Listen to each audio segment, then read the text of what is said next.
It's Tuesday, August 11th, 2026. This is Ashton Ellett here with another installment of the Two-Party Georgia Oral History Project sponsored by the Richard B. Russell Library at the University of Georgia.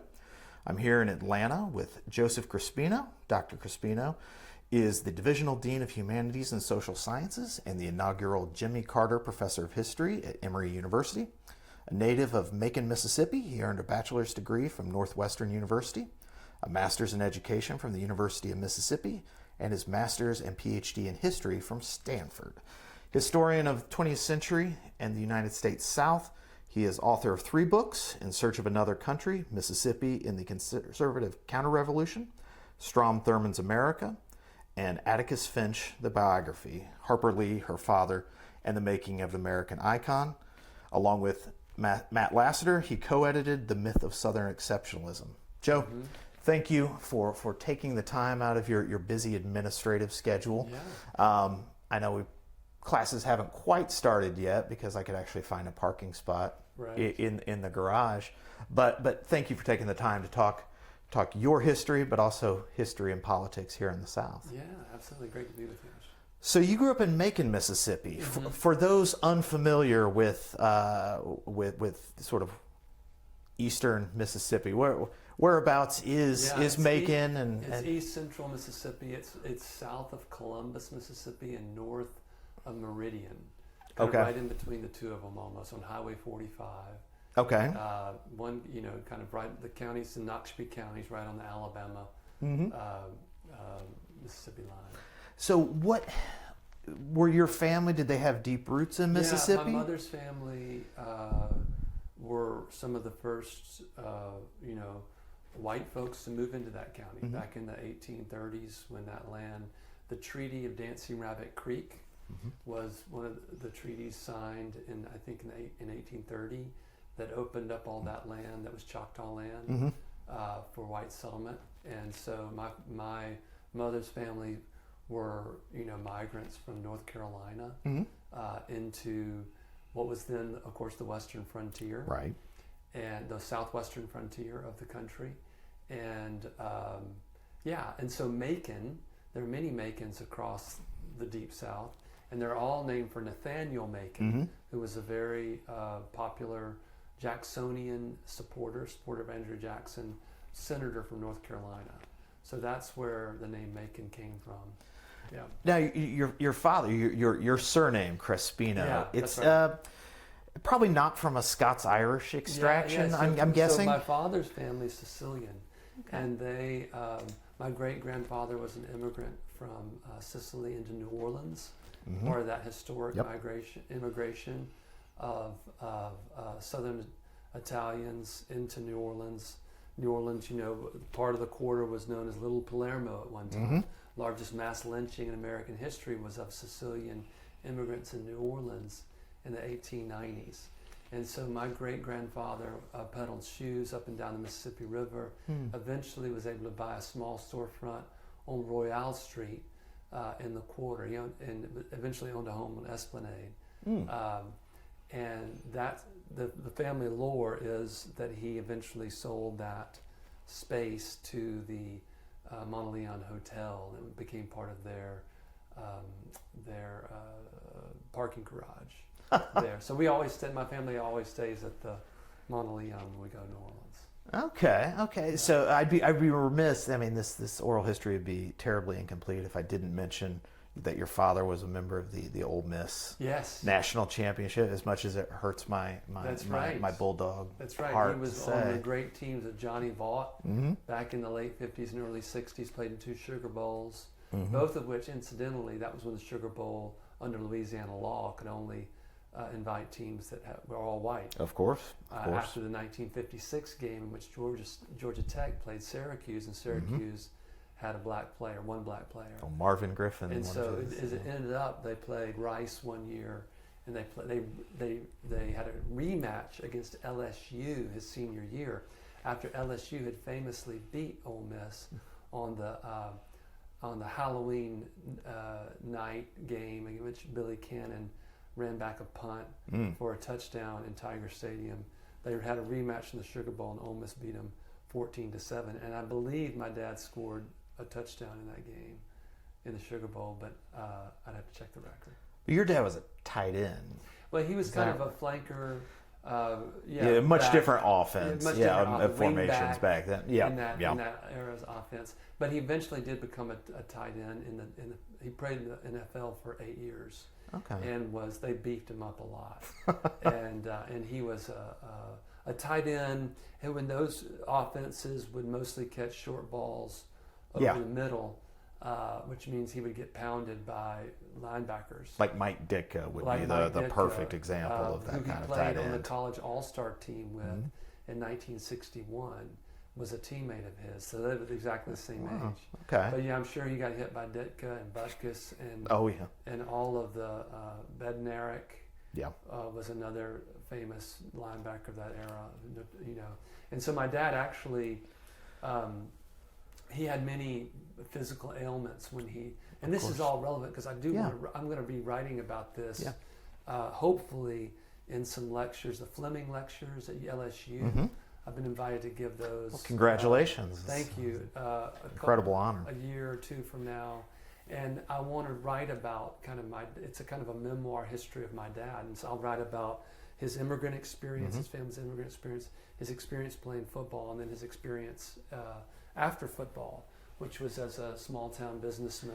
Because you came along after he had retired from the NFL. That's right. But my dad, just to close the loop. Please. My dad, he had many physical ailments starting in his early 50s.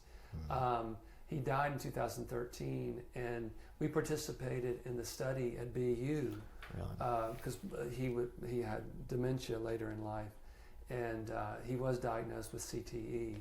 But he was, we were very proud that he was one of the first 100 NFL players who participated in the study, that landmark study that they issued.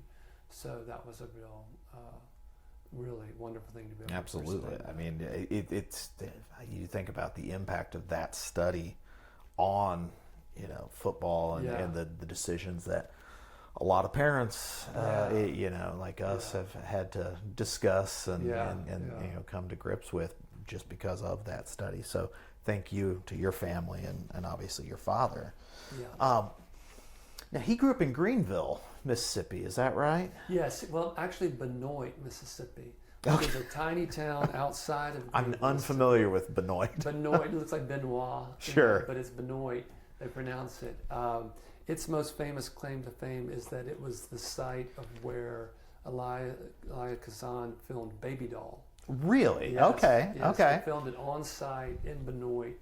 And I showed the film one time to my dad, and the opening shot pans downtown Benoit, Main Street Benoit. And my he said, "Oh, that's our family. That was Daddy's grocery store. My grandfather owned a grocery store." Okay. In Benoit. Okay.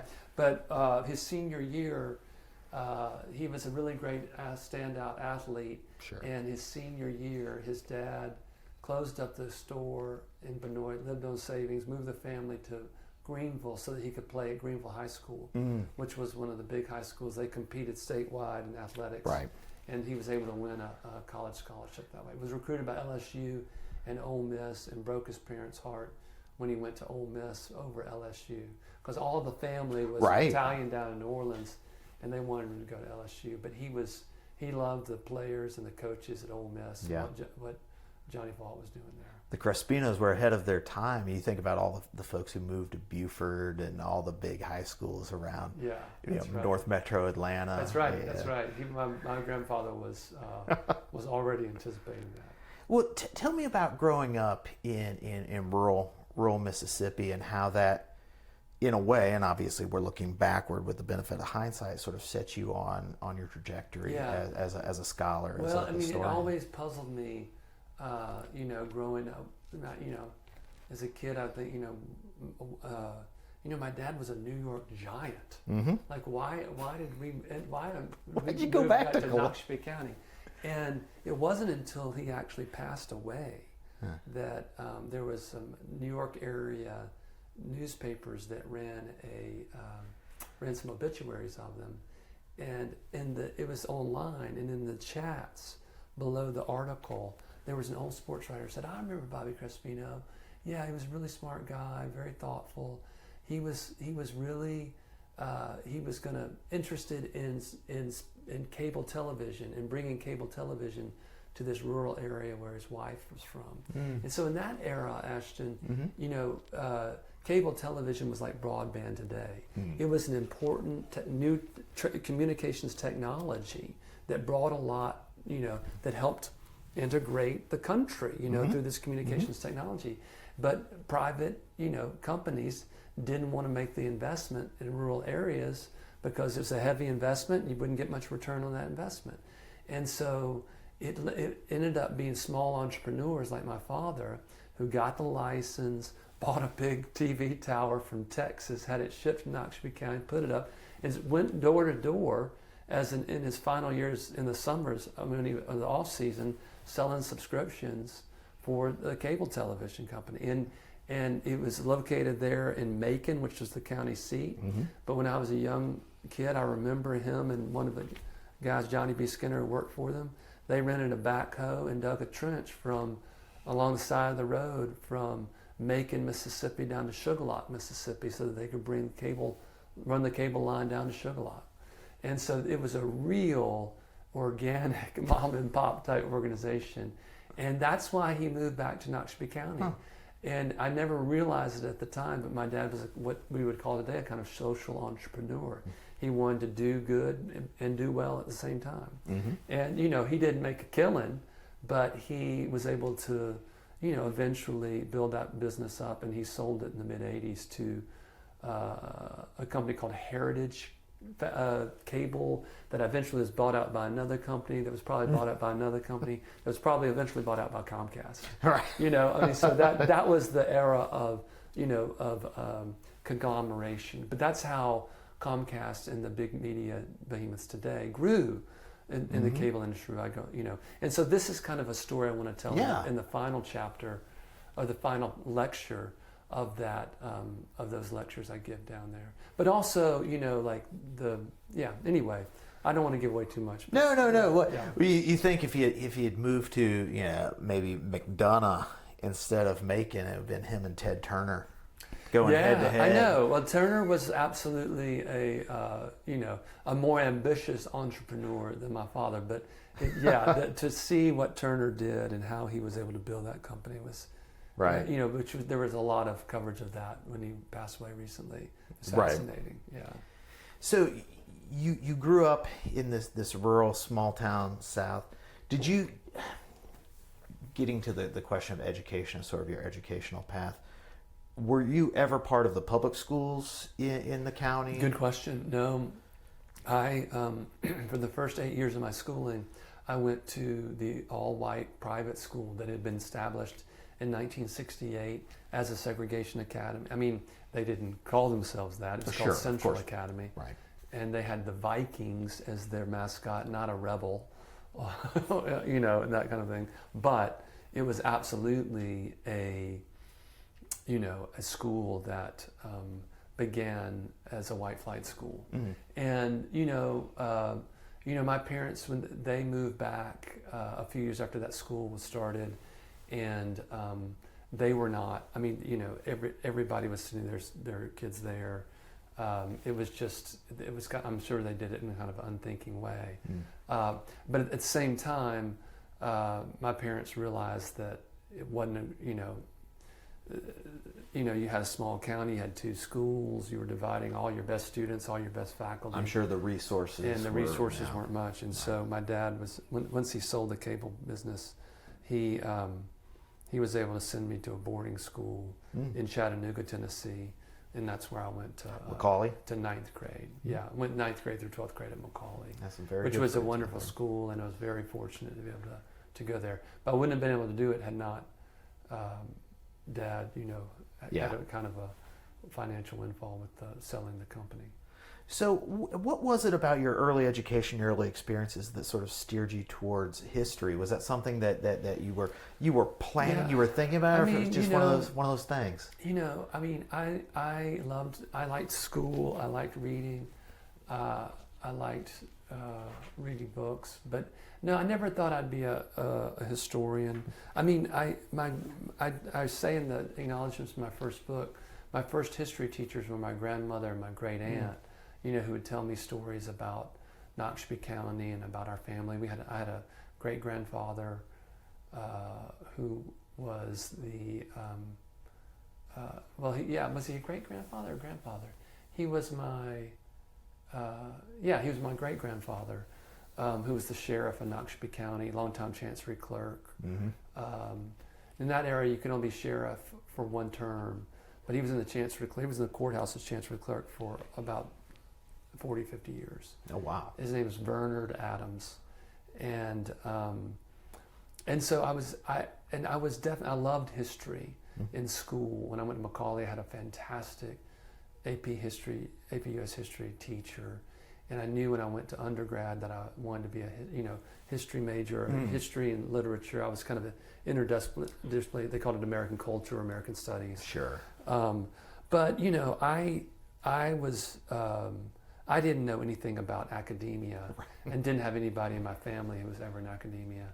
I thought I would go to law school, and I thought maybe I'd get involved in politics because I'd always been fascinated by politics and loved politics. So I really was intending to do that. I graduated from Northwestern in Evanston, Illinois in 1994. That was in the Clinton administration, and not a good year for the Clinton administration. No, it wasn't. That's right. It was, but the Teach for America had started a few years before. A good family friend of ours from Noxubee County, a guy named Andy Mullins, had worked on the staff of William Winter, who was, you probably know, was the most progressive governor probably in Mississippi history, who passed a piece of legislation, the Educational Reform Act of 1982, which established kindergartens in Mississippi for the first time. 82 was 1980. But it was also became a model for educational reform legislation across the South in the 1980s, and so William Winter was always a political hero of mine growing up. His former staffer, family friend Andy Mullins, had started the Mississippi Teacher Corps, which was like Teach for America, taking people who weren't education majors, putting them in school districts that needed teachers. And so I taught in Indianola, Mississippi for 2 years, and was intending to go back to law school after that. But two things happened. One, I wrote a senior honors thesis as an undergraduate that I loved. I just loved the process of writing that history. It was about Macomb, Mississippi, and Klan activity around there, and this kind of statement of principles that was put out in the summer of 1964 by these local white folks. Charles Payne, author of I've Got the Light of Freedom, was actually my undergraduate teacher and was my undergraduate thesis advisor. And I begged to get into his class as a sophomore. I took every class he taught. He was one of the advisors on my undergraduate thesis, and he gave me that topic. He was just about to publish I've Got the Light of Freedom, and he said, there's this statement of principles down in Macomb. Didn't make any sense to me, given that Macomb was this hotbed of Klan activity. Why don't you take that and try to figure it out? So I went down, talked to people in Macomb, and Charles Payne would always say that, Charles Payne was a sociologist who wrote that history, and so his method was just talking to people and doing a lot of oral history research. And he could get all those former SNCC folks to talk to him. And I don't know if you know Charles Payne. He is a very large, deep-voiced, intimidating African-American man who is kind as they come, but suffers no fools, and is extremely smart and can be very intimidating. And he's like, I could never get any white folks in Mississippi to talk to me. And I was like, I went down there, and people would recognize my name as Bobby Crespino's kid. Is you related to Bobby Crespino? Use that social capital, Joe. And so that was the social capital of having a father who was an Ole Miss football star, and I was able to talk to a lot of people in Macomb. Interesting. And so anyway, that was my undergraduate honors thesis, and I liked that. I liked that experience a lot more than I realized I would, and I liked teaching a lot more than I realized I would. I had some great students in Indianola, and I enjoyed teaching. So I ended up applying to a handful of PhD programs in history and a handful of law schools. And at the end of the day, I wasn't really interested in practicing law. I was interested in policy and politics and those kinds of things. And I needed to go to Ole Miss Law School to do that because I hadn't gone to undergrad at Ole Miss. And so basically it came down to I had an opportunity to go to Stanford for a PhD or go to Ole Miss for a law degree. And so I thought, well, I'll just try Stanford for a little bit, and I probably will eventually come back to Ole Miss. But I ended up one thing led to the next, and I ended up becoming an academic. But it was very unintentional. So you had gone to north side of Chicago, Evanston, from rural Mississippi to then Palo Alto, the Silicon Valley. So culture shock is a cliche, but these are very different places and experiences than the way you grew up. Do you think you needed that distance, that space? I intentionally decided to go to a place that was not in the South for my PhD. I had been accepted into the PhD program at Virginia, and they had wonderful folks there. Although they were in transition with their 20th century person, and so it wasn't. If that was more settled, I might have gone there. But who was that? Do you remember? It was Paul Gaston was retiring, and then New South Creed. Hale took over. Yep.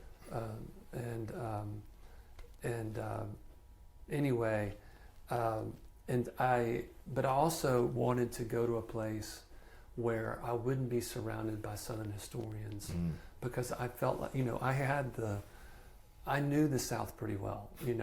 All my family was from there. I grew up there, and it was more about how can I take this and not make this just about Mississippi politics, but tell a larger story. And I felt like being in a place like Stanford, with my fellow students, with the professors, I would be forced really to really hone the larger significance for the nation, of what I was trying to do there in my topic. And that was helpful, although it was difficult because it was isolating out there. Stanford has a small program. Nobody else was working on Southern history. You were constantly having to legitimate, why is that interesting? What are and so it was tough, but it was tough in a helpful way.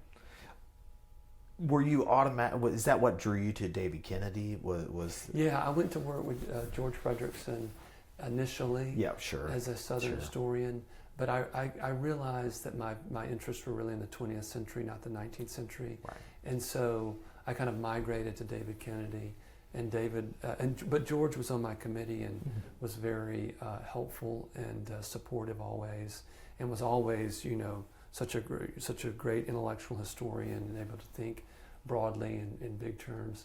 But David Kennedy, was just a fantastic mentor and advisor and a kind of model of the profession in every way, as a teacher, as a leader, as an academic leader, and as a PhD advisor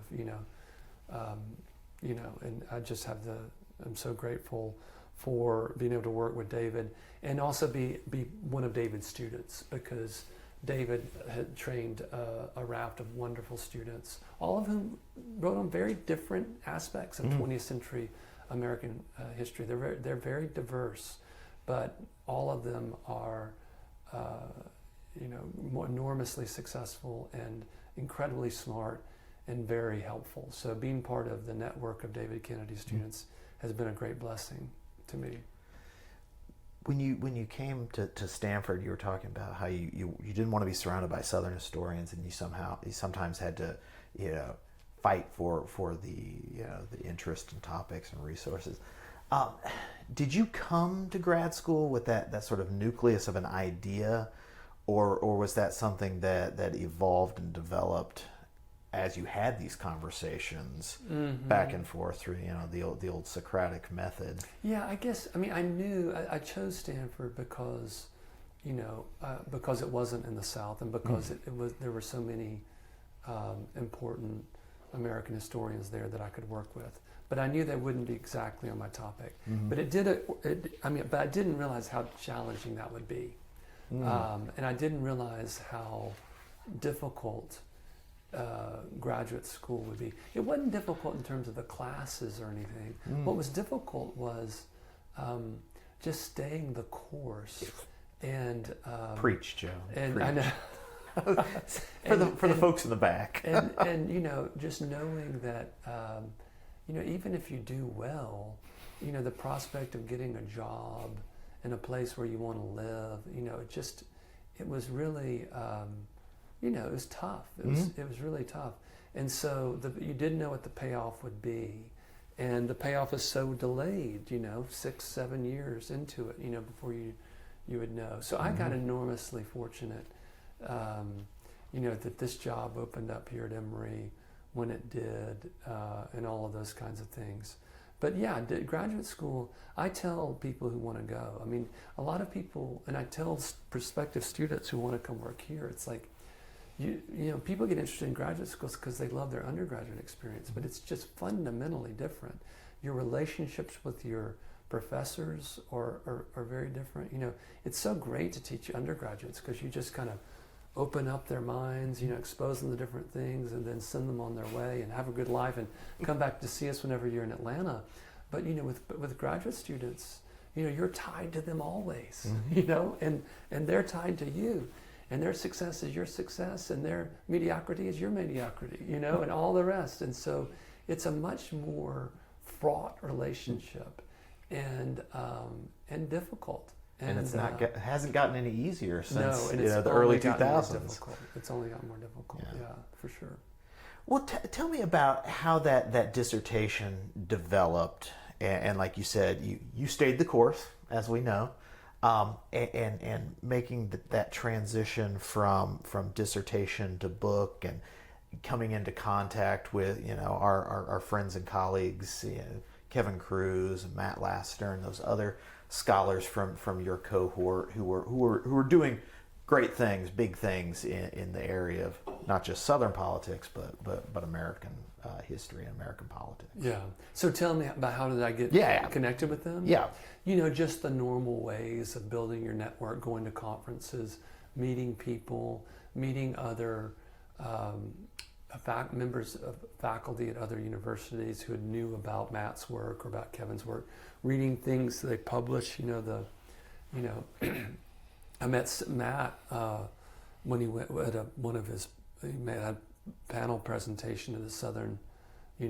I think I first knew about Kevin after an article he'd published in maybe the Journal of Georgia History Journal. I can't remember, but. I think it was something he published on Atlanta, but anyway, those ways, and for those guys in particular, what was, you meet a lot of people, and if they're working on similar topics, it becomes, a kind of nerve-wracking, can be competitive thing. People don't want to share information, or you're just wondering because everybody's struggling to find their way. It's the most natural thing in the world, and find a place.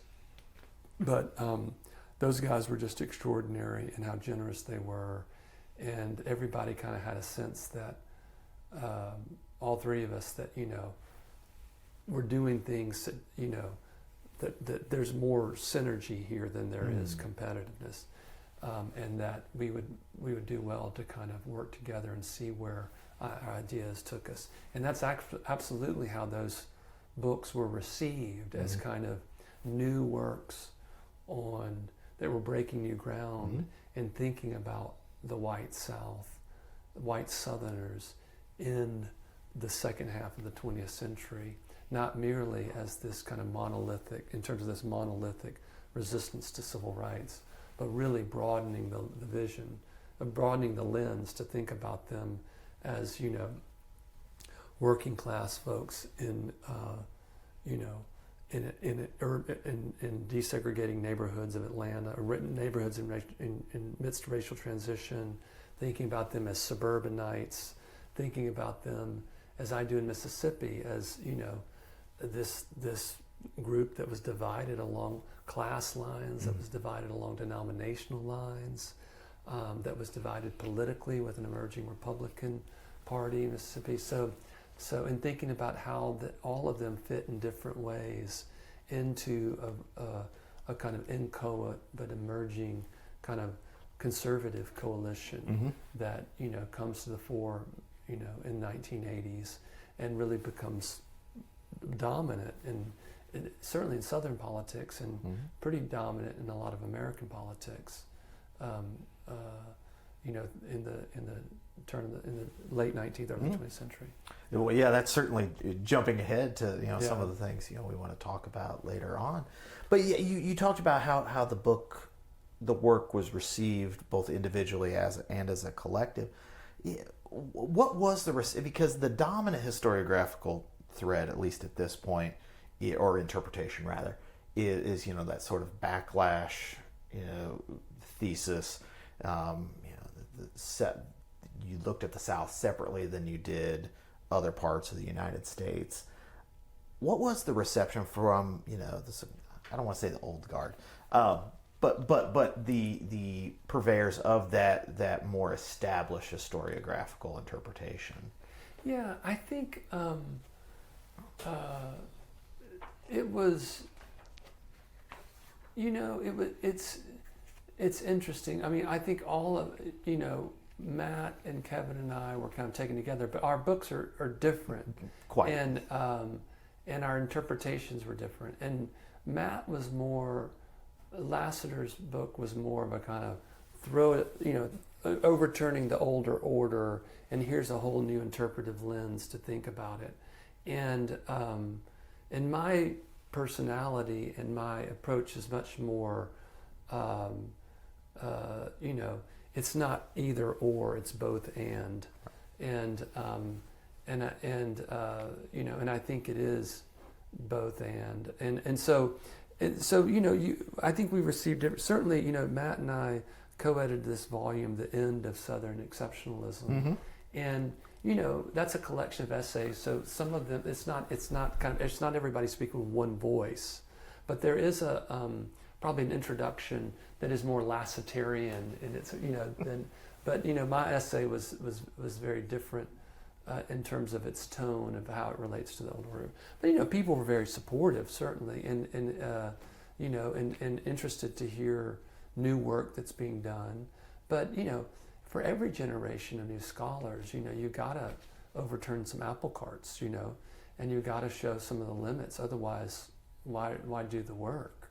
And yeah, I do think that there, part of the way that the Southern strategy thesis had come to be understood as, and that there was a much more complicated story. Everybody was just indexing so clearly off of, the lore of Lyndon Johnson's statement. That with the '64 Civil Rights Act, I've signed the South over for a generation. Of course, but what I always point out is that's just one generation. There were many generations, right? And of course, it didn't happen just in 1964. And so, it didn't happen, as the political scientists like Merle Earl Black told us, really until the 1980s, really until the 1990s. And of course, Georgia, exactly. And Georgia is the latest, for the legislature to flip and all of that. And so, all of those Democrats, New South Democrats, were able to hold on for a long, long time. And part of the reason why it flipped has to do with, changes in, structures like the reauthorization of the 82, Voting Rights Act and things like that. So it's a really, really complicated story that's about race, absolutely, but it's also about culture, it's about religion, it's about class, and as you have, a growing, spreading middle class that kind of identifies with the growing Republican Party economically, so it's a really complicated story of political change over time, and we were trying to tell it in more of its particularity and detail to try to understand, all of the complexity of the current political moment, after, around the turn of the 20th century that we were living in. with Kevin in Atlanta, studying Atlanta, and with Matt, Atlanta, Charlotte, Richmond, and there's Mississippi, and I think a lot of folks, when they hear Mississippi, and they think that is so unlike Atlanta, that's so unlike the Sun Belt South, however that's defined, individualistically or not. How then did you did Mississippi, was that clarifying to, or did that help expand the argument, or did it complicate it? Because Mississippi has suburban communities, it has affluent communities, but that's just so far beyond, I think, the conventional notion of Mississippi. They think Indianola, they think Sunflower County, they think the Delta. That's right. Well, in Mississippi, and the Delta Mississippi Delta is the most southern place on earth, as one of your teachers wrote. I think you owe him some money now. That's right. That's right. And it's although he didn't say it originally, let it be known. But anyway, Mississippi, was well known as the most recalcitrant, reactionary of all the Deep South states, and that's what made it interesting, is to try to show, but there's another story even in Mississippi, and what's interesting, I wrote that book the book was published almost 20 years ago now, and if I were writing it today, there definitely are some things I would do differently, and you would emphasize different things. Fortunately, I've been able to teach at a place like Emory, where I have PhD students who've come along and who've really kind of made some important correctives about Mississippi and some of the things I've written about. One of my current students, Robert Billups, who is on a tenure track job at Notre Dame now, is writing a fantastic book about racial violence and racial and religious violence, and he really counts it. I mean, he's done amazing using digitized sources, digitized newspapers, digitized archives. He has been able to create a database of incidents of racial violence, racial and religious violence, from the 1940s through the 1970s, and just track it and map it and try to explain it and make sense of it. And it's enormously revelatory.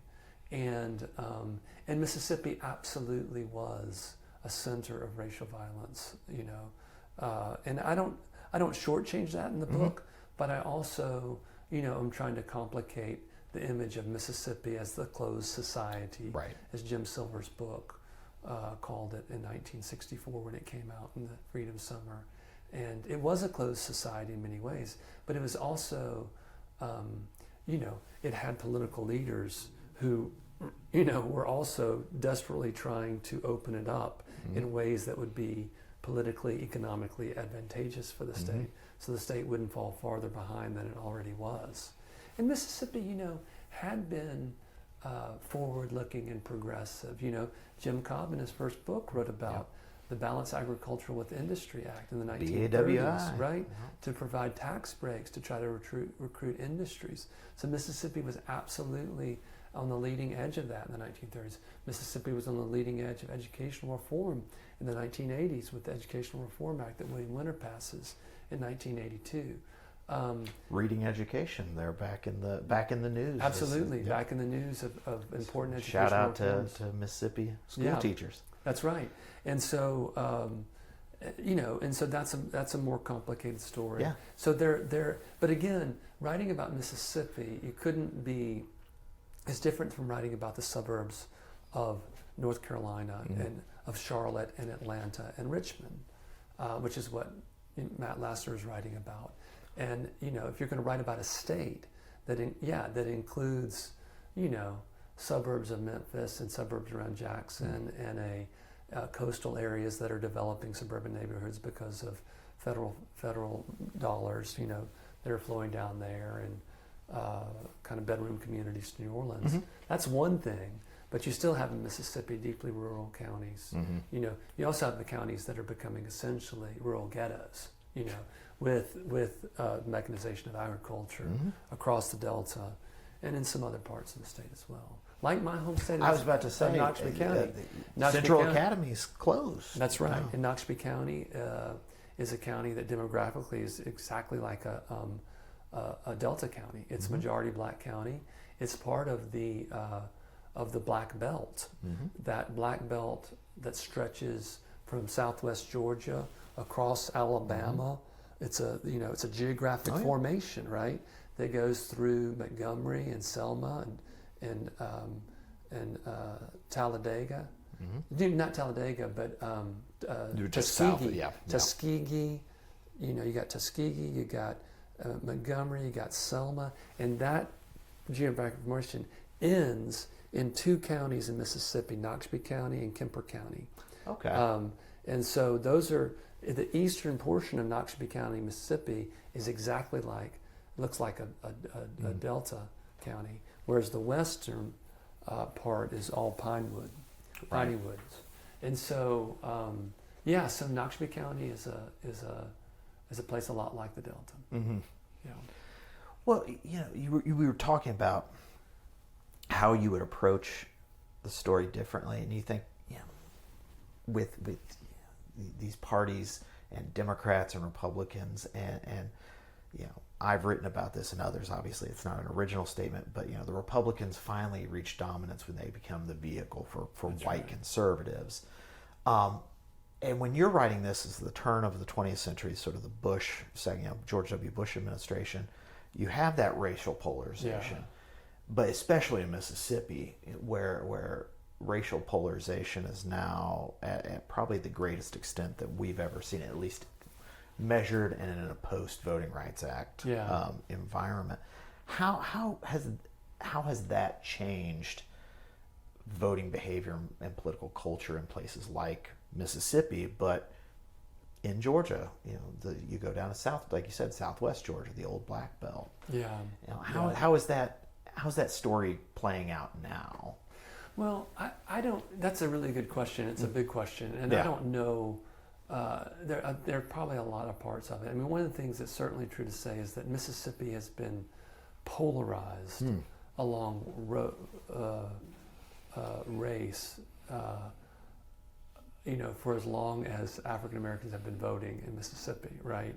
And that's not entirely true. I mean, when black folks first get the vote, there are black and white coalitions of voters who are electing the New South governors, right? And that kind of 1970. thing. And one of the accomplishments of modern Republican organizations is to more distinctly polarize the vote along racial lines.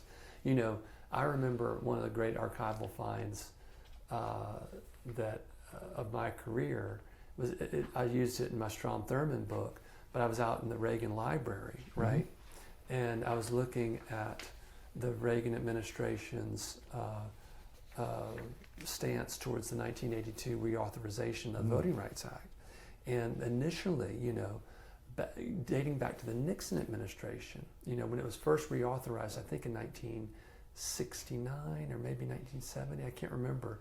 But there was very much the idea that Voting Rights Act, it's, this is a fundamental violation of equal protection of the law. We have carved out these areas that have to, because of certain criteria are treated one way under the law that is different from the way other areas are treated. That's exactly the legal argument, that John Roberts and others have made in rolling back certain provisions of the Voting Rights Act. And people knew that from at the time, right? But in 1965, after Selma, as late as 1964, 4-point-something% of the black voters in Mississippi are registered to vote. You have to do something. The law is not working. And then there had been all those efforts to dilute voting rights provisions, the 1957 Civil Rights Bill and others. And so you had to create that criteria. You had to create those carve-outs if you're going to get meaningful registration of African Americans, if you're going to have meaningful democracy in those recalcitrant areas of the Deep South. But they were trying, in the reauthorization, they were arguing that. But by 1982, what some very smart folks in the Reagan White House decided, you know what, y'all, we should stop fighting this. We should absolutely stop fighting this. If they want to pack black voters into, a certain district, by all means, let them do it, because every district around there is just going to become more all white, or more and more percentage of white voters, and more percentage of Republican voters. So let's, this is a gift to us. And once, Republicans, realize that, then you have, a reauthorization of Voting Rights Act of 1992 that is creating minority districts. And that is creating, that is when you see and it's a, that's when you see the end of kind of white Democrats in the South, for the most part. And but it's the first time you begin to see the rise of, of a black caucus of Southern representatives. So that is kind of the tragedy of the story of voting rights. And I don't think we've fully told that story, because it's a little politically fraught to tell it. I was just about to say, I'll let you speak to Mississippi, but what happened here, and it begins obviously in the Reagan administration, but really comes to fruition in the George H.W. Bush administration with the so-called Max Black plan that comes out of the Justice Department, and it was executed with the cooperation of the legislative Black caucus in Georgia, and I assume that would be similar to Mississippi and the other states, which is it's this trade-off for participation, access to Congress, and I think a much more visceral thing, just being able to represent your community in the halls of power. That's what makes it such a difficult problem. But it's problem. difficult, right? That's what makes it such a difficult problem, is that there are legitimate principled arguments on both sides about, you want to draw districts in which people can have a real voice, can have representatives who represent them, but you also, the flip side of it is the way, whenever you take voters out of one district, you're putting them in another, and that district becomes less of those kinds of voters. And so, and of course we have technology now where folks can draw maps in an instant that can divide a city block, and can account for, of course there are hardly any political or partisan differences on city blocks. That's what Bill Bishop's book, The Big Sort. I was just going to say, sorting, about the way we've all sorted ourselves geographically, so that, you got the northern ring suburbs in Atlanta, and then you got, the blue sides, the blue districts in Atlanta proper. So, so all of these things are leading to the polarization, the political polarization that we see. And of course, the more that you lump Democratic voters into a Democrat, then the more left-leaning that district becomes, the more right-leaning a district becomes. And if you're going to try to win election in those districts, you've got to run to the right or the left, and you've got to stay very, very partisan, to beat out the competition. And so, the drawing of House districts and the way that contributes to polarization, that's only that's one story of it. Right. And I think, I think when we look back on this history, you start telling it when we have some historical difference to it, there are going to be many, many factors. But technology is going to be a huge one. Absolutely. Not only the technology to draw districts in such precise partisan ways, but also by the 20-teens, the technology that is putting us in these virtual lives online, where we are, where everything we see is fed algorithmically, either to confirm our biases or to inflame us. And so, and that story is a story that, that social psychologists like Jonathan Haidt and others are telling, I think, in very compelling ways, that are feeding our polarization too. And then, of course, that's not a regional story. That is a global story. Right. I mean, absolutely. You could tell this story in Western Europe and East Asia just as much as you could in Mississippi Delta. Yeah.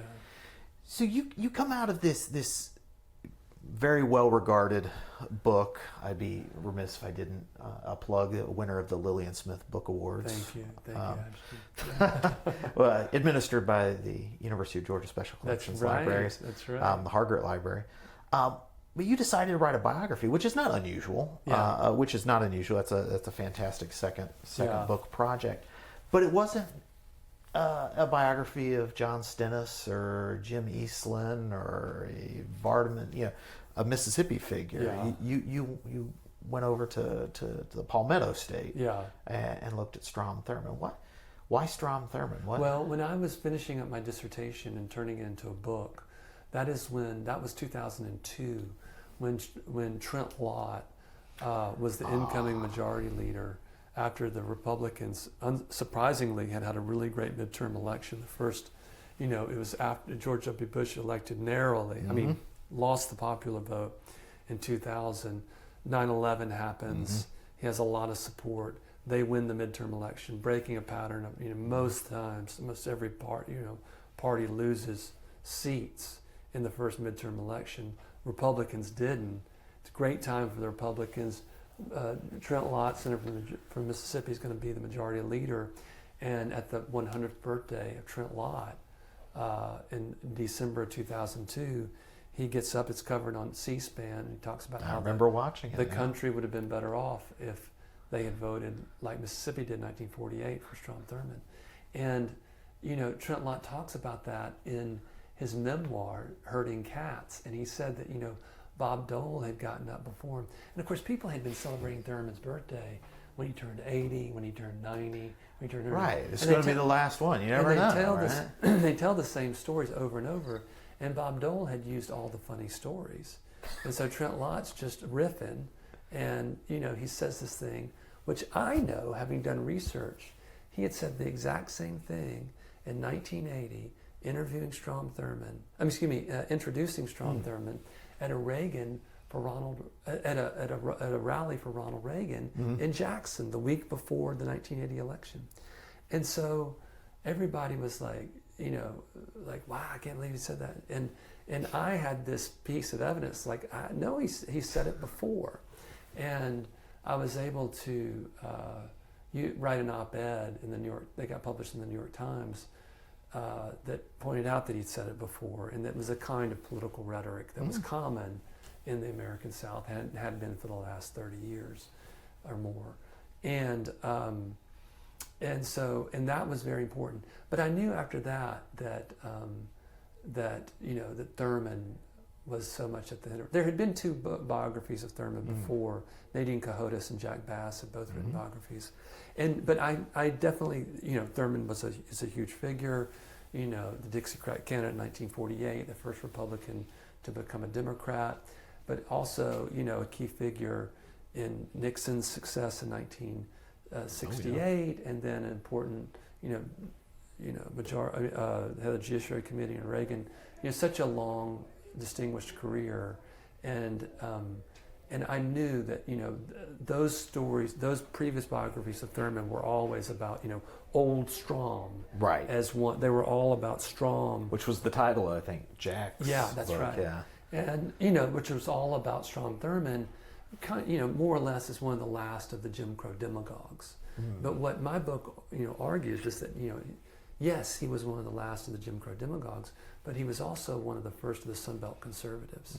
And understanding that paradox, we think about, you can't, it's not like he was one of the, he was, a demagogue, last of the Jim Crow demagogues, had a change of heart, became one of the first, no, he was both at the same time, really from 1948, my book argues, until the end of his career, and certainly until the 1980s, when he becomes kind of less relevant in conservative politics because of his age, but and understanding that paradox, it gives that book its argument, and so I always wanted to write a biography with an argument, right? And I often tell students that, or colleagues, junior colleagues, that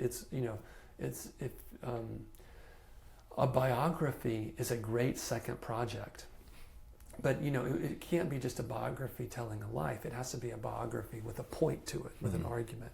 You want it to have a certain to use that life to illustrate something larger. But the reason why it's so useful is because you have the beginning, the middle, and the end. Someone's born, they rise to prominence, and then they die. And finding the beginning and the end of any history is always the hardest part. You know, how do you get out of it? How do you get into it? How do you get out of it? Why is this your periodization? Yeah, right? Why is this period? Yeah, why does this matter? This period, you know, because it's just one damn thing after the next, until you put markers around it. Right. And so a life gives you those markers. It gives you that narrative frame from the get-go. And I loved writing that book. It was also, you know, the Clemson archives where his papers were, and where the papers of so many important people in his life and career. It was 2 hours door to door from my home in Decatur, Georgia.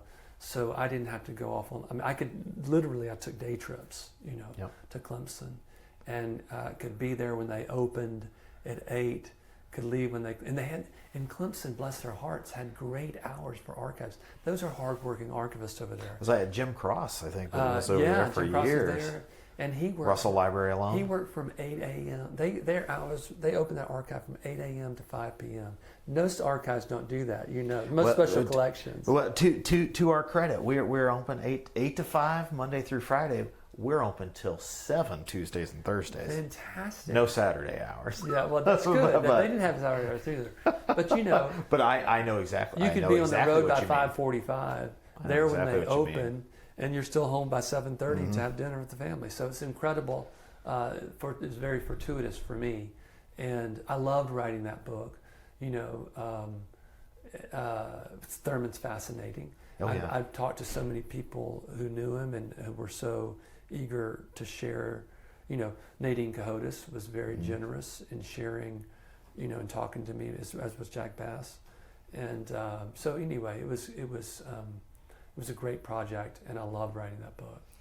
Yeah, you talk about the Clemson archives. One of my favorite collections, the Harry Dent papers. Oh, I know. It's just fascinating. Yeah. It was very clear that these papers were not scrubbed when they were donated. And for anybody who is looking for a thesis topic or a dissertation topic, go spend a couple days. You'll find 5 or 6 of them in those papers. Fascinating, brilliant political strategist. A born again Christian I know. at the sort of the Chuck Colson route. And later in life, which there's a whole thesis there to look from that sort of Watergate pipeline to born again Christian. Those born again politicians are fascinating. Yeah, absolutely. So from Strom Thurmond to Atticus Finch. Yeah. Second book, conventional route, biography, but with an argument, to a biography of a fictional character. I don't know another one like it. How did you persuade your publisher, or how did you persuade yourself that this was a doable project? Well, there was doubts for a long time. I knew I wanted to write about To Kill a Mockingbird. It was very difficult to do so. There was only the book, and then a handful of interviews she had done. There was the movie, reviews of the book and the movie, but there was nothing until the summer of 2015, when this other book was discovered in a safety deposit box in Monroeville, Alabama. And when it was announced it was coming out, I had a literary agent at the time, and I said, "Can you get me an advance copy? I'd love to review it or write something about it." And she said, "There's no chance. It was embargoed, you know." But I had a good friend here in Atlanta who's a independent bookseller, and I asked him, "Could you get me an advance copy?" He said, "No, I can't. Absolutely not. But if you come by the store at 5 p.m., it's going to drop on a Tuesday. Right. If you come by Monday at 5, we'll see what we can do." And you know, I'm not much of an advance. I'm not going to tell you who it was because I don't want to give him trouble. Nope. But it was like a drug drop or something. I mean, they put the book in a brown paper bag. I took it. I stayed up till 3 o'clock in the morning reading it. I went to sleep and thought, there's nothing here for me to say. Woke up in the morning, finished it, and like so often you sleep on it, and you do a lot of cogitating in your sleep.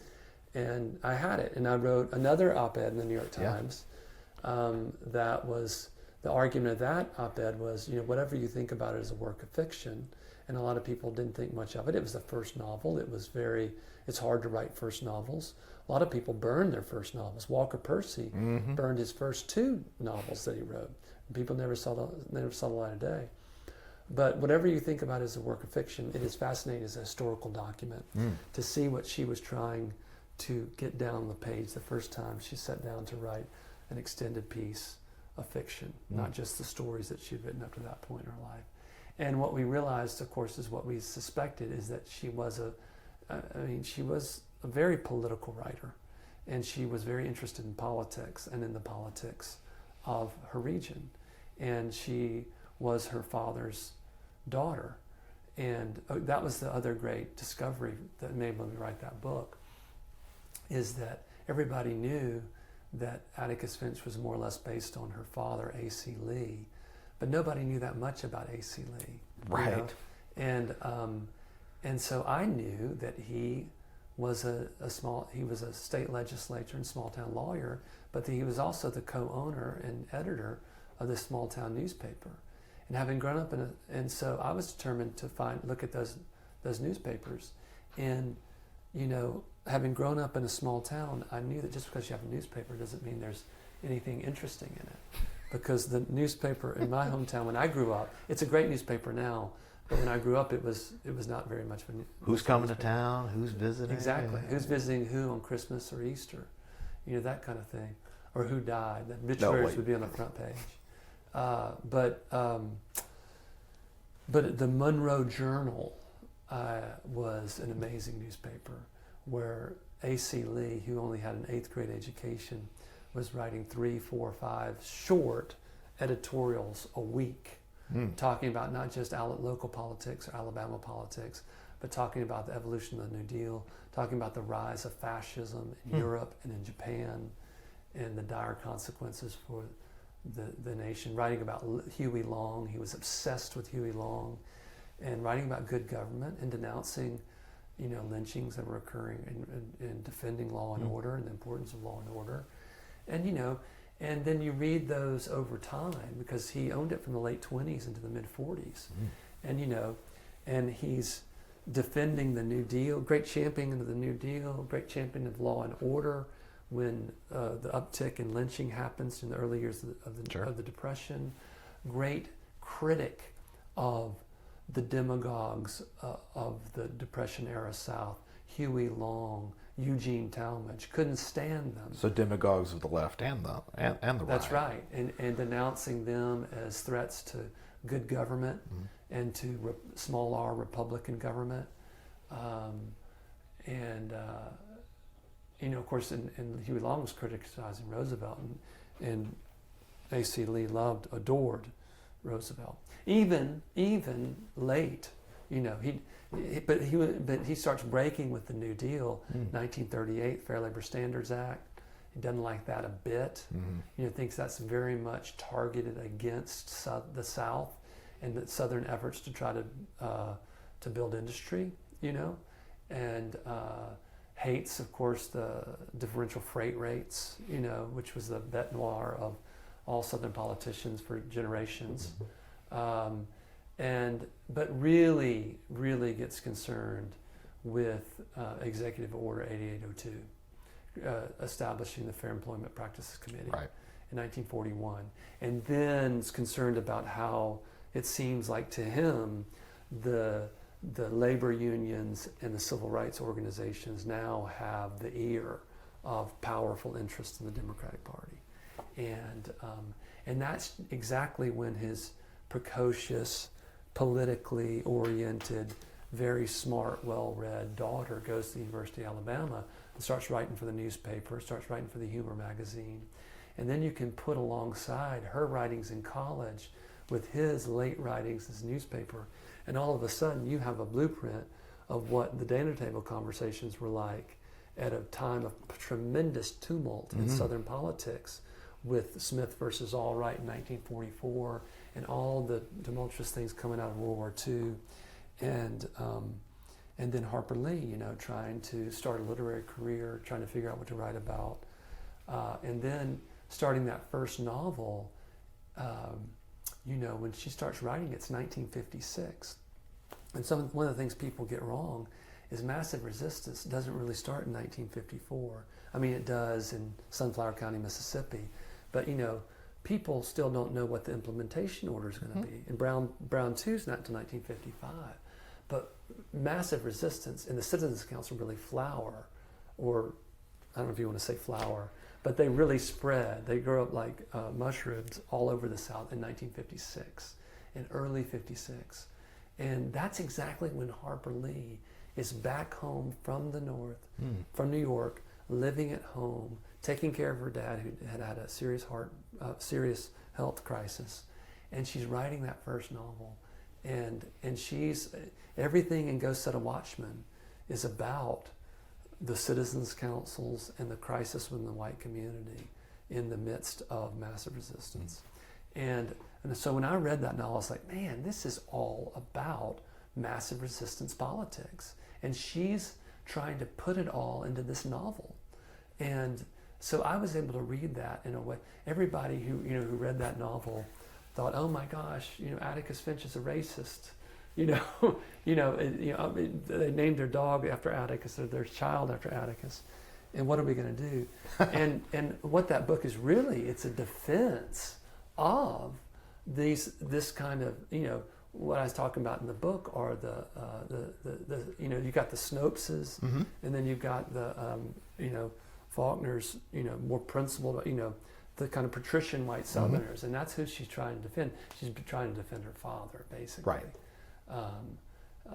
and his political class in that book, and so that was able. So anyway, I talked about, and so that's when that book came together, and I realized what I wanted to write about, and I had a way of telling the history of Southern liberalism, but also a history of the white South in the massive resistance era through the evolution of this character of Atticus Finch and Harper Lee's novels. So that was one of those books where you just have so much fun writing it.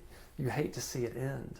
But I knew that, writing a biography of a fictional character is a kind of conceit. You don't want to go on for too long. So I knew I wanted it to be a brisk book. And I didn't want to get into a bunch of literary analysis about the book or similar book, and about the white savior narratives and all these things people had written about. I wasn't really interested in those things. I was interested in telling, literally the history of this character, which I think just that story itself tells us so much about the nature of Southern liberalism, about Southern and national politics in that period. And so I loved writing that book, and I think it's still a book that I loved writing, and I think it's got a lot to offer. And when I read it, your book, and not Go Set a Watchman, which is perfectly fine and for what it is, and what it was intended to be, which was never a published work.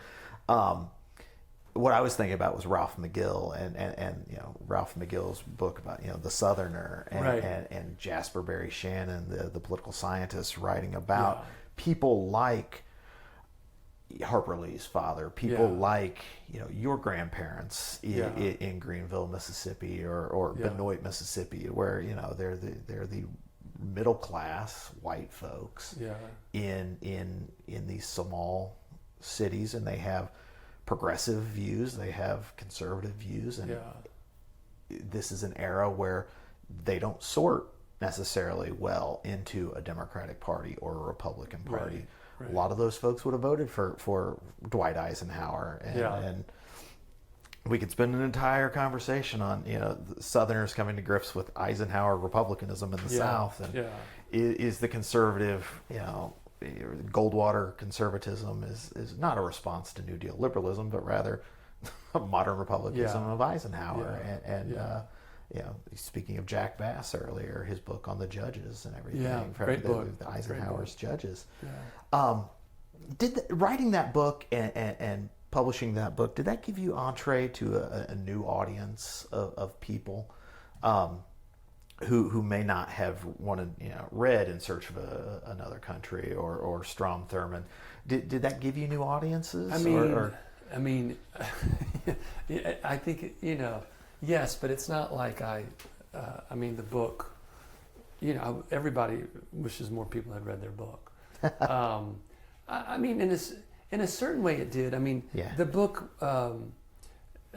was definitely, it was with a trade press. My Strom Thurmond book was with a trade press in New York. It was, it was considered a kind of academic crossover book. It would, academics could read it, but a general audience could read them. I feel like that book kind of fell between the cracks of both audiences, And although, I say that, but one of the great fortuitous things that happened with that book is that it came out the same year that Scott Rudin, the great Hollywood and Broadway producer, was producing, had Sorkin, Aaron Sorkin, write an adaptation for Broadway of To Kill a Mockingbird, and that was premiering that same year. And so Scott Rudin, my publisher sent Scott Rudin the book, and he loved it, and he wanted to talk to me about it, and he had the cast read the book, and he invited me and my wife up for opening night. Oh, that's awesome. And because he had gotten in hot water with the Harper Lee estate earlier, the estate wouldn't let him sell any of Harper Lee's books at the Broadway show. So the only book they sold was my book, which was great and a point of great pride. I don't think, but it's not like I broke any records hardly with the book sales on that book. But yes, in that sense, absolutely. If you think about the audience of Scott Rudin and the cast and people who were interested in that legacy, and and even to this day, To Kill a Mockingbird remains an evergreen book in our literary culture, and so it did, in that sense, opening me up to a new audience, and I really enjoyed those conversations about thinking about history and memory and literature and Harper Lee's legacy. So that was fun. Goes all the way back to your American culture degree at Northwestern, right? Absolutely. Your liberal arts education. Yes, Carl Smith was my undergraduate teacher. He is a wonderful person, great, wonderful teacher, and I should have dedicated the book to him because he was so influential. In the end, I dedicated it to my children, and I'm sure he'll understand why. So you've written books about your main characters are Mississippians, somebody from South Carolina, somebody from Alabama. Tell me about your current project. Are you finally tackling a subject here in the state of Georgia? I am. I've got a book. About time, Joe. I've got a book project that I'm really excited about. I'm applying for rounds of fellowship applications right now for a book that is tentatively titled A Prophet's Hometown, God and Jim Crow in Martin Luther King's Atlanta. And the frame of it is when King moves his family back to Atlanta from Montgomery in February 1960, and all the ways, and there are ways in which the prophet was welcomed, and there are ways in which he wasn't welcomed. And that's a paradox that this book tries to look at. But it's a book not so much about King as about, the variety of people who are in King's orbit, people who influence him, who are influenced by him, who he's in conflict with, who are trying to call him out for different things, who were not lowering the flag at his funeral, like Lester Maddox, and Ben Fortson, who ends up lowering the flag, and the fight. It's like Antigone.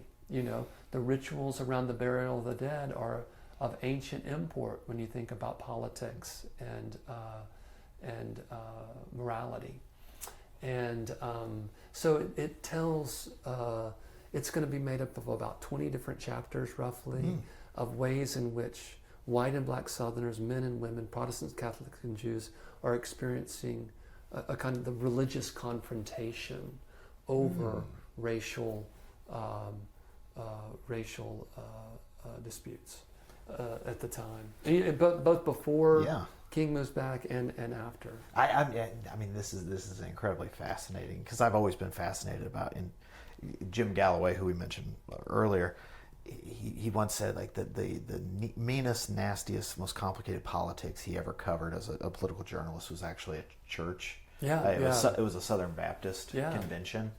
And I think, I'm an Episcopalian, and to think about how the Episcopal Church evolved during the civil rights. Was absolutely torn apart. One of the stories I tell in this book is in 1963 when Martin Luther King III is denied entry into Lovett School, which has ties at that time to the Episcopal Diocese in Atlanta. And that causes a national controversy in the Episcopal Church.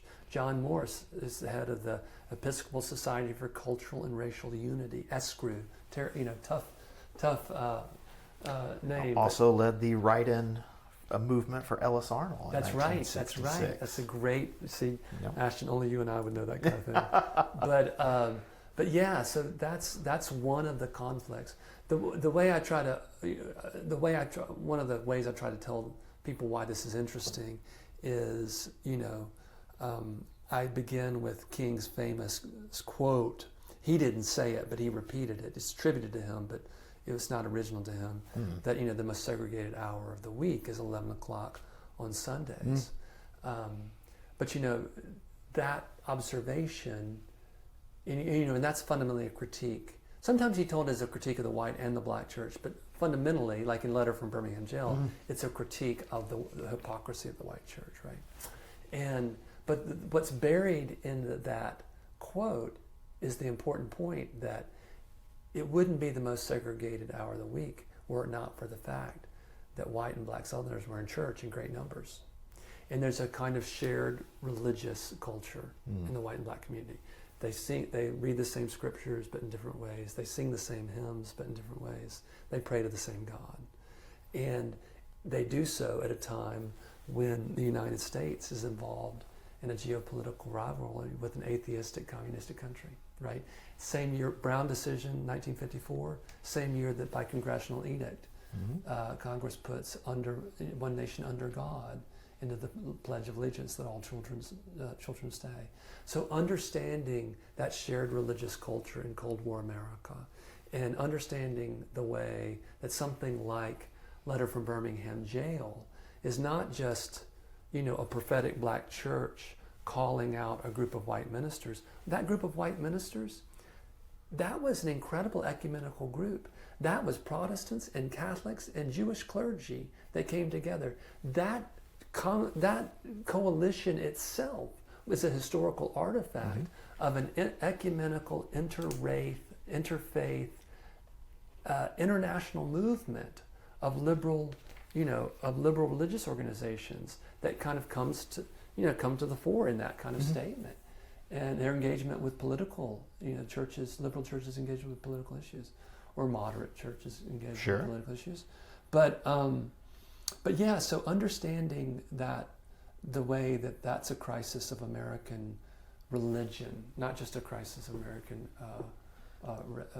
racial politics. Well, I think it's fascinating to me because you've discussed the context in which your three previous books were written, and obviously this is a work in progress, and this could be just a whole rap session on the context in which you're writing this book. But this is looking at Georgia. You've got the third election in a row that the Democrats have nominated a black woman for governor. Polls show that's Keisha Lance Bottoms is leading in the polls, if some are to be believed. But it's at the same time where you have issues of Israel and anti-Semitism, anti-Zionism. Those questions are all in conference. But also at a time where we're talking about the religiosity of the South, but now we're talking, and racial polarization, but now we're talking about polarization along religion, but also no religion. And this is a very different South in which we're currently living and working and writing and researching. And I wonder, when this book comes out, how that context will, affect how it is read and perceived. And because I think there's naturally with readers, they read something and they want to apply, find that usable history, right? Yeah. And you just think about, is this a story of the South that can teach us about the present and future, or is this much like Atticus Finch and those books from Harper Lee, that a historical artifact? Yeah, I don't know. We'll see. I mean that's a really painful question that you can't answer because you haven't written the book. That's right, I can't. But I wanted to ask it. But one of the, in some ways, it is a history of liberal Christianity, of ecumenical movements, of liberal religious movements that we see over the course of the 20th century have profound influences on our political culture. The scholars of human rights have shown how the language of dignity, universal human dignity, comes out of the theology of the Catholic Church. The idea that we're created in the image of God, right? All human beings. King's beloved community has its successors in the Rainbow Coalition, or in the coalition that elects Barack Obama, and the kind of vision of interracial democracy, right? Even today, the language around inclusion and belonging that so many institutions, that comes out of a religious language, a notion of the dignity, that all people should be respected and should have a place in the community regardless of inherited differences. So all of those things, I think, are things that have moved out of the churches into the broader culture, right? And it has, in some ways, left the liberal churches bereft. Oh, absolutely. Because absolutely. there is no real, and that is one of the reasons why conservative churches, evangelical churches, have such thick community and thick ties, is because they're offering something that's in opposition to the culture. Whereas liberal churches, like, if I wanted to hear this, I could just, I get this from my HR department, that kind of thing. So that's part of the, that's a story about liberal religion over the course of the 20th and 21st century that is very much a important theme of this book. Right. I think what's lost, its adoption into, we'll say, the mainstream of American culture sort of belies how radical that inclusion theology is, or at least how it was viewed as radical, as you say, by more conservative, more reactionary elements, both within the church and then broader society. But there's perfect time because there's a gentleman in Texas running on the Democratic side, James Tallarico, who's and our own senator. Oh, absolutely. And so that's an important element too. That the pulpit, the man in the pulpit, the succeeded king in the pulpit, not succeeded directly, but one of his successors is now representing Georgia in the Senate, which is itself a story about King's message and the way it has become normalized and accepted. Right. Prophets don't usually get elected to the upper chamber of republic. Prophets are stoned. Prophets are cast out. Prophets are crucified. And at best, they get Nathan gets to crown the king. He himself is not the king; he's the king. And so that in itself tells a story about what we might think of as kind of the legacies of King's prophetic message and the way it's become normalized. Well, I'm already excited to read it. Yeah. As we wrap up, you're the Jimmy Carter Professor of History. What does that title mean to you, especially having just lost the former president not too long ago? 100 years old, great life. The great honor of my career is to be the inaugural Jimmy Carter Professor. I taught out of his archives for many, many years, and President Carter would come to the final class and students would do oral histories basically with him, asking him questions, and they were the most amazing teaching experiences I had in my career. And I took classes down to Plains to go to Sunday school, and we saw President and Mrs. Carter afterwards, at the one spot, and Plains where you can get, lunch on Sundays. And, one of the things that I'd love for your political archive to have, I'd love to give you a copy of an interview that I did, public conversation I had with President Carter. Absolutely. It was in February of 2017, and my goal was to get President Carter in conversation with my political hero growing up, William Winter, and to talk about political leadership in challenging times. It was February 2017, remember? And they had both, had successful careers navigating, the kind of end of Jim Crow and the kind of complex racial politics around that. But they had been able to carve out principled positions despite, the minefield that they had to, that lived through and survived politically. And how did they do that? That was going to be the conversation. Unfortunately, Governor Winter slipped on some ice, fell, broke his hip, couldn't come. It ended up being just a conversation with me and President Carter. But I think it's a fascinating conversation.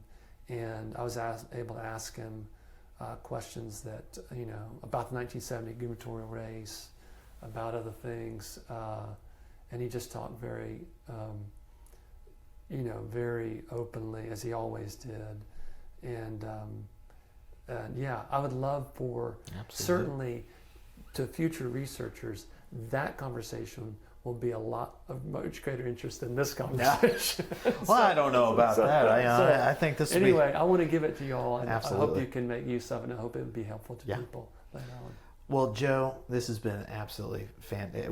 It's one of those things we have to find the cutoff point, right? Yeah. Well, otherwise, I'm going to take up all your day, and then I'm going to be fighting traffic all the way back to Athens, Georgia. But I want to thank you so much for agreeing to participate and being so candid with your conversation. Yeah. It's turning the mirror, turning the lens on oneself is not always the historian's strong point, but I certainly appreciate it. I think this has been very helpful. Wonderful. Very informative. Great to be with you, Ashton. Thank you, sir. Thanks so much.